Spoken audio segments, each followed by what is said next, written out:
नमस्कार, नमस्कार, नमस्कार दोस्तों, मैं Nikhilesh Jain Hindi ChessBase India channel पर आप सभी का हार्दिक अभिनंदन करता हूं। दोस्तों, Croatia super united rapid and blitz tournament की शुरुआत हो चुकी है। ग्रैंड चेस टूर का ये तीसरा टूर्नामेंट है और इस टूर्नामेंट में भारत से डी गुकेश और विदित गुजराती जो है दोनों भाग ले रहे हैं। गुकेश ग्रैंड चेस टूर के इस बार के इन्वाइटेड प्लेयर हैं, मतलब परमानेंट मेंबर हैं, और विदित जो है वो वाइल्ड कार्ड के जरिए जो है इस टूर्नामेंट में खेल रहे हैं। पहला राउंड थोड़ी देर पहले खत्म हुआ है। इसमें गुकेश और विदित दोनों को हार मिली है, तो हमने इस बार सोचा है कि बहुत ज़्यादा वीडियोस नहीं आ पाते हैं, सिंगल सिंगल वीडियोस, तो कम से कम हर राउंड का कुछ ऐसा एक दो जो खास चीज़ें हैं वो आप तक लेकर के आएंगे। तो ये जो मैच था इसमें विदित का मैच भी ड्रॉ हो सकता था और यहाँ पर गुकेश का भी मैच भी ड्रॉ हो सकता था। तो ये पोजीशन थी जिस गुकेश के मैच में गुकेश गेम लगभग हार रहे थे। ये पोजीशन थी, यहाँ पर क्वीन इंटू A4 अगर मारते हैं वेस्ली सो, वो विनिंग पोजीशन है।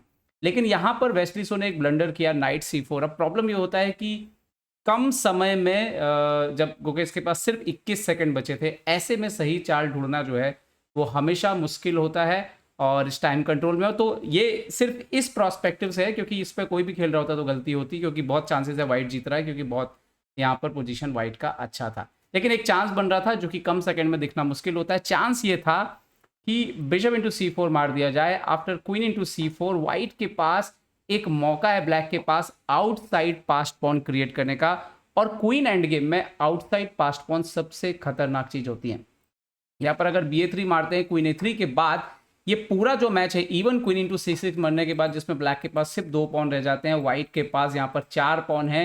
ये मैच एक्चुअली में ड्रॉ है बिकॉज ऑफ ये कॉर्नर के पॉन की वजह से, और कहीं ना कहीं व्हाइट को परपेचुअल चूज करना पड़ेगा, क्योंकि क्वीन एंड गेम में कॉर्नर का पॉन डेंजरस होता है। तो गुकेश यहाँ पे नाइट C4 में गुकेश ने एक्चुअली में क्वीन इंटू E6 मारा। उनके पास टाइम 12 सेकंड बचे थे जब तक उन्होंने मारा, एंड देन उसके बाद ये गेम है, क्योंकि पीस ही मर गया नेक्स्ट मूव में। क्वीन D4 चेक आके आप देख सकते हो बिशप ही मर गया यहाँ पर।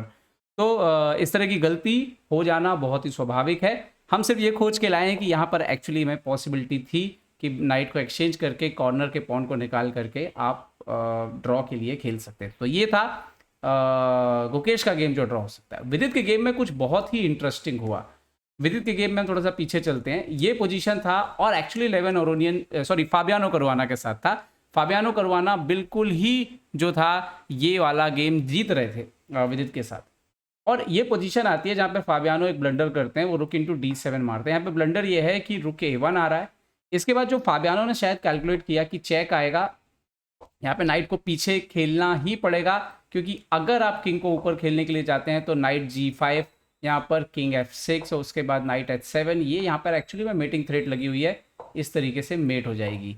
तो यहाँ पर जो है ओनली मूव था नाइट को पीछे लाना, और यहाँ पर करवाना खेलते हैं बिशप, और जो कैलकुलेट किया होगा करवाना ने, रुक इंटू यहाँ से मार के नाइट से मारा, और इसके बाद कुछ हो नहीं रहा। बट यहाँ पर एक गुड मूव था विदित की तरफ से। विदित के पास भी इस पोजीशन में 27 सेकंड थे।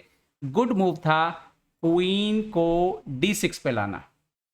अब D6 पे लाने से होता ये कि अगर आप रुक से मारते हैं तो किंग F7 के बाद आपका एक पीस जो है वो जाना तय है यहाँ पर, और ये पोजीशन जो ड्रॉ होती क्वीन वर्सेस 2 माइनर और 1 मेजर पीस, रुक और प्लस नाइट। और अगर यहाँ पे आप देखिए बिशप से तो आप मार ही नहीं सकते, तो लूजिंग हो जाएगा, ये तो बेटर हो जाएगा ब्लैक के लिए। तो सही चाल थी क्वीन D6, विदित खेल गए क्वीन A7, और उसके बाद क्या हुआ, बिशप ये पहले आ गया, ये चाल पहले आ गई। अगर यहाँ पर बिशप इंटू रुक से मार के ऐसा खेला जाए तो ये अभी भी क्वाइट चांसेस हैं। ये एक्चुअली में ये भी वाइट के लिए ही बेटर था ओवरऑल। ये मूव एक्चुअली में ओवरऑल क्वीन A7 ठीक था ही नहीं।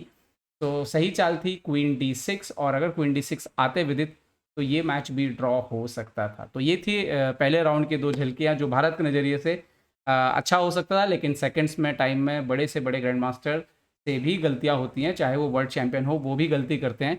ये तो हम बाहर से क्या सीख सकते हैं इस गेम से, जैसे ये चीज़ जो दो बातें थी ये सीखने लायक थी। उम्मीद करता हूँ वीडियो आपको पसंद आएगा। पसंद आए तो लाइक शेयर और सब्सक्राइब करना ना भूलें। देखते रहिए ChessBase India. ChessBase India के लिए मैं निखिलेश जैन। जय हिंद दोस्तों।